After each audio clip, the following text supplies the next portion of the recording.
August వేడుకలకు భారతావని ముస్తాబైంది. యావత్ దేశం త్రివర్ణ శోభితంగా మారింది.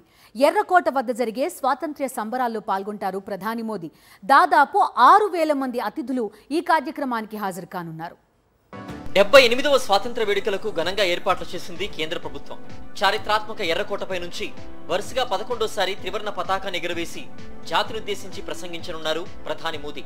ఇంతకు ముందు ఈ ఘనతను పండిట్ జవహర్లాల్ నెహ్రూ సాధించారు. దేశ తొలి ప్రధానమంత్రిగా వరుసగా 11 సార్లు స్వతంత్ర దినోత్సవ ప్రసంగాలు చేశారు పండిట్ నెహ్రూ. ప్రధాని మోదీ జాతీయ జెండాను ఆవిష్కరించగానే 21 గన్ సెల్యూట్ చేస్తాయి సైనిక బృందాలు. పంజాబ్ రెజిమెంట్ కు చెందిన మిలిటరీ బ్యాండ్ జాతీయ గీతంతో రాష్ట్రీయ సెల్యూట్ చేయనుంది.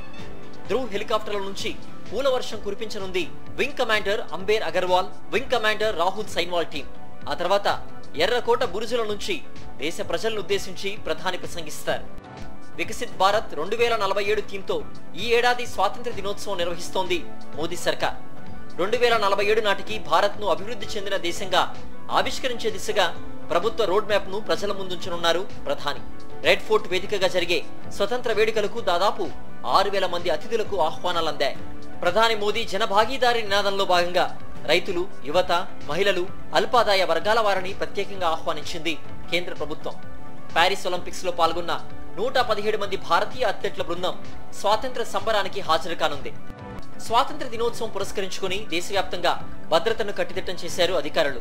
ఢిల్లీలో హై అలర్ట్ ప్రకటించారు. స్వతంత్ర వేడుకలకు ఉగ్రముప్పు పొంచి ఉందన్న నిఘా వర్గాల హెచ్చరికలతో అధికారులు మరింత అప్రమత్తమయ్యారు. ఢిల్లీ ఎయిర్పోర్ట్ సహా సున్నిత ప్రదేశాల్లో విస్తృత స్థాయిలో తనిఖీలు నిర్వహిస్తున్నారు. దాదాపు 10,000 భద్రతా సిబ్బంది, 3,000 మంది ట్రాఫిక్ పోలీసులు విధుల్లో ఉన్నారు. ఎర్రకోట వద్ద అత్యాధునిక సాంకేతికతతో నిఘా పెంచారు ఢిల్లీ పోలీసులు.